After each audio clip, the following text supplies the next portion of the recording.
Hi honeys, it's Michelle with Books Cause Insomnia. I'm here today to do a thrift shop book haul. There is a Goodwill that's near here that has this weird vortex in the back corner of the store. They have this huge book area.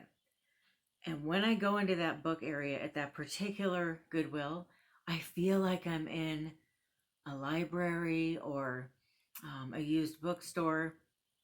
It's very quiet back there and the whole world just disappears. I get really lost in the books and I love going to that particular one. And when I go to that store, I always walk out with a bunch of books because I actually take the time to go through and look at every book they have and just kind of open up my mind to different things I might want to read.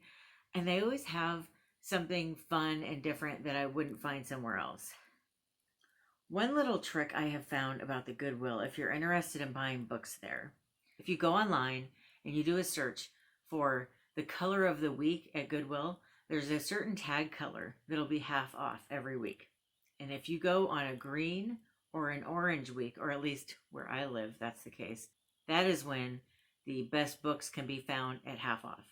At least here. It might be different in your area, but you might want to try to look into it if you're interested in getting some good books at a really reasonable price. If you saw my recent video where I talked about my most anticipated upcoming new book releases for spring and summer, you will know that I had Malibu Rising by Taylor Jenkins Reid on my list, and that book comes out the 1st of June. I mentioned in the video that I haven't read any of her other books, which is kind of crazy because I think a lot of people really love her books. And I decided, since I'm the last person on the planet that hasn't read Daisy Jones and the Six, this would be a great time to go ahead and snag a copy of it. I was able to get it for $1. That's what I mean. When you can find a book that's half off at the Goodwill, $1 a book, that's pretty good. Now, I've had this fascination with Jane Eyre ever since I read the book Jane Eyre. I read another book that was inspired by it, which is The Wife Upstairs by Rachel Hawkins. Then I got, somewhere in my huge TBR stack, I'll put the name of it up here. I got another book that one of my viewers recommended that I read that's also about Jane Eyre, but it's about the other woman in Jane Eyre. And then I found this book. And so I think I'm just kind of in this weird Jane Eyre theme life right now, or themed life right now. This one is The Eyre Affair by Jasper Fforde. It was published in 2001 and it's 374 pages long.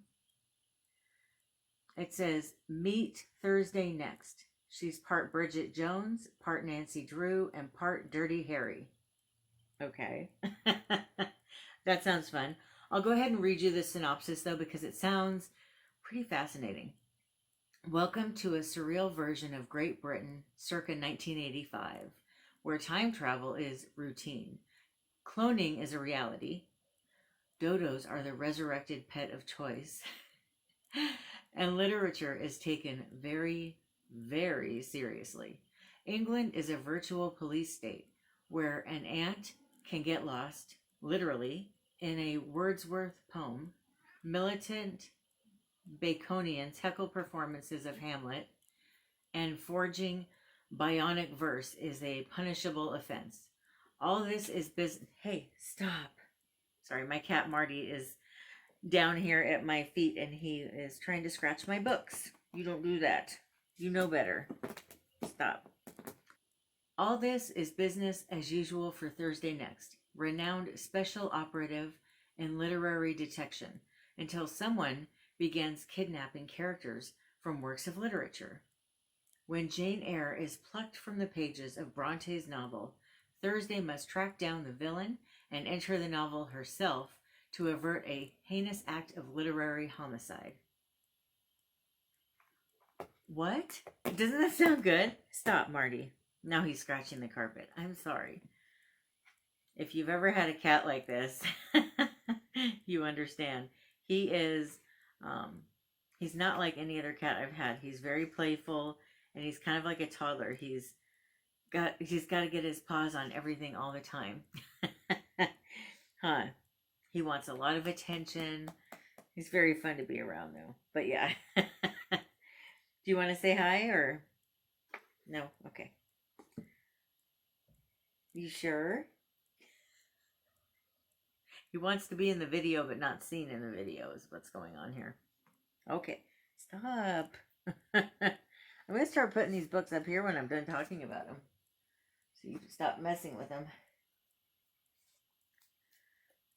And that book was also $1. All of these books are $1 except for one, and I'll tell you which one. The next book that I got was Mrs. Dalloway by Virginia Woolf. I haven't taken the stickers off yet. If you want to know how I do that, let me know. I'll make a quick little video about how I remove stickers from books. Okay, I saw something a while ago, some article online talking about how people that struggle with anxiety seem to be reading Virginia Woolf books during the pandemic. They are finding comfort in it for some reason. Now, I've never read Virginia Woolf, but I do struggle with anxiety. So when I saw this book, I thought, why not just try it? Maybe I'll find it inspiring. Maybe I'll love it. You never know. As my grandma used to say, you never know, you know.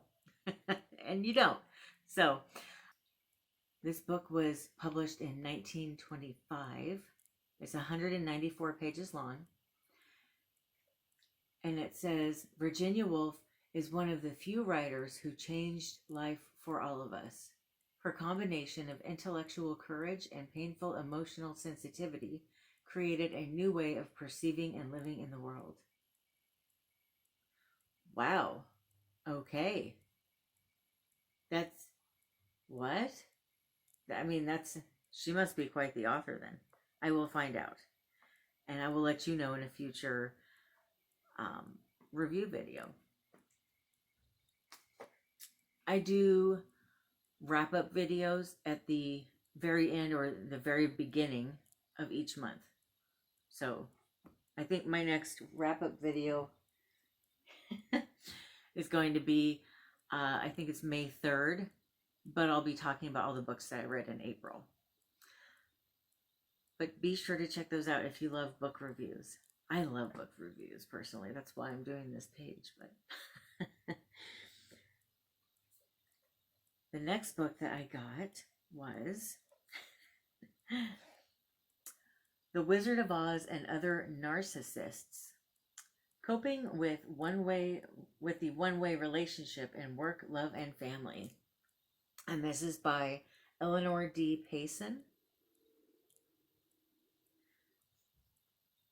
This book was originally published in 2002. This is a 2009 edition. It's 187 pages long. Eleanor Payson is a licensed marital and family therapist practicing individual and marital therapy since 1983. She specializes in the treatment and support of codependents and various types of relationships with narcissistic individuals.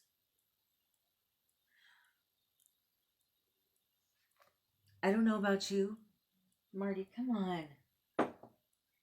Sorry, Marty, my cat is just all over everything. Huh. You just are wanting my attention so bad right now. Okay. I don't know about you, but I do have a couple narcissists in my life. I think we all do to some capacity, whether it's a family member, someone we work with. If it's a friend, we probably aren't friends with them anymore, right? But when you work with people or it's a family member or something like that, you can't really get away from it. So I thought this book would just be a real gem to have in my collection.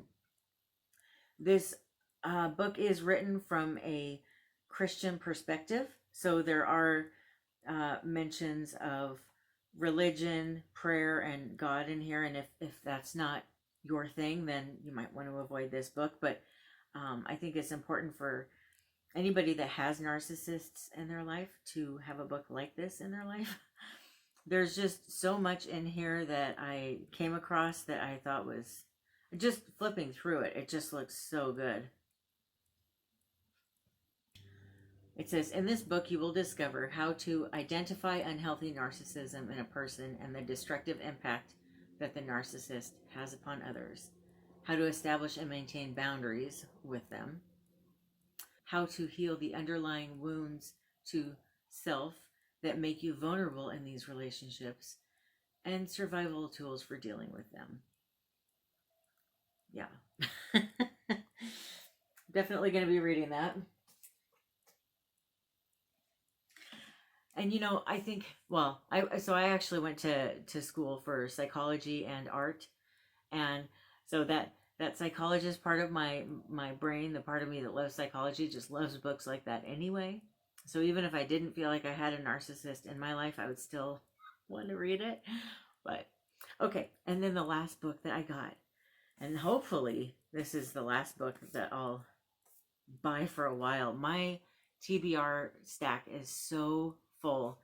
So this is 1, 2, 3 shelves over here, and on this side it's full on the edge.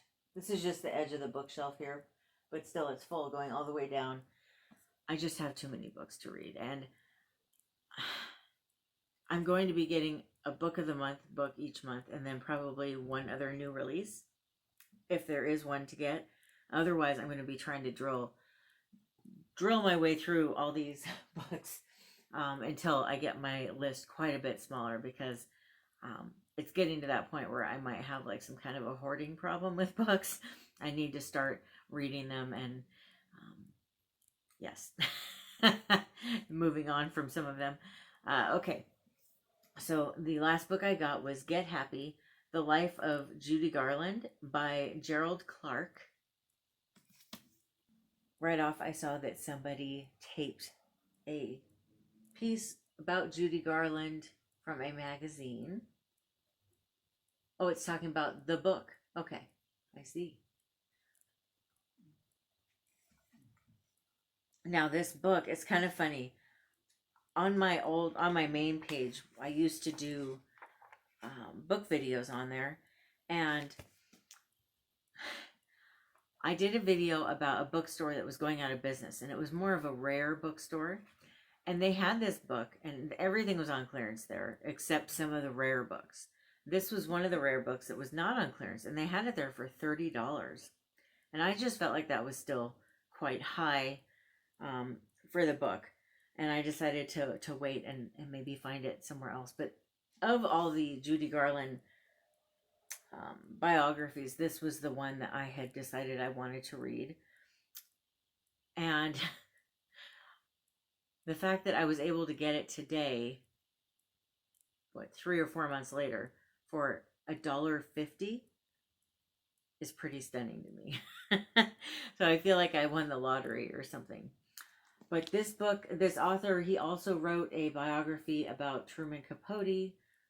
I'm actually not a big fan of Truman Capote's writing, though, so that one I won't be reading.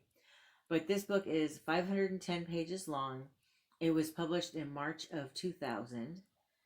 And what he did, he never met Judy Garland.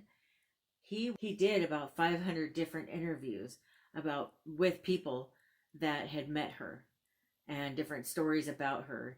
He also went through a bunch of tapes that she had made from the 60s for an autobiography that she was planning on doing.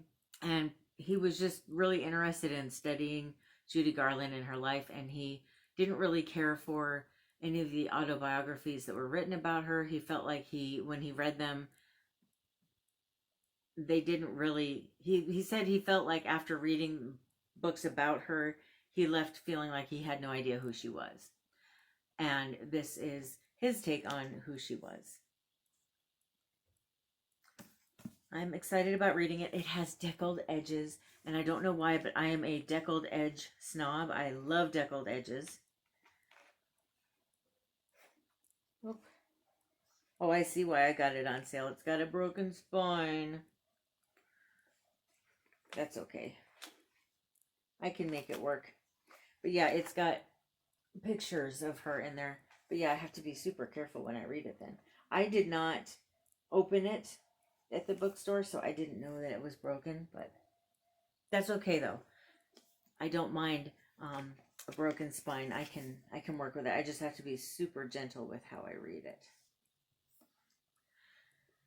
Oh, it's so sad though when books are broken. I can still have love here though with me.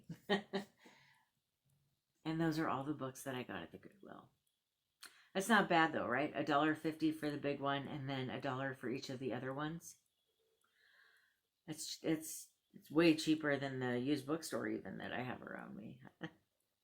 Anyway, all right. Well, thank you so much for watching. I hope that you have a wonderful rest of your day or night. I love you. Bye. What do you think? Stop it. All right.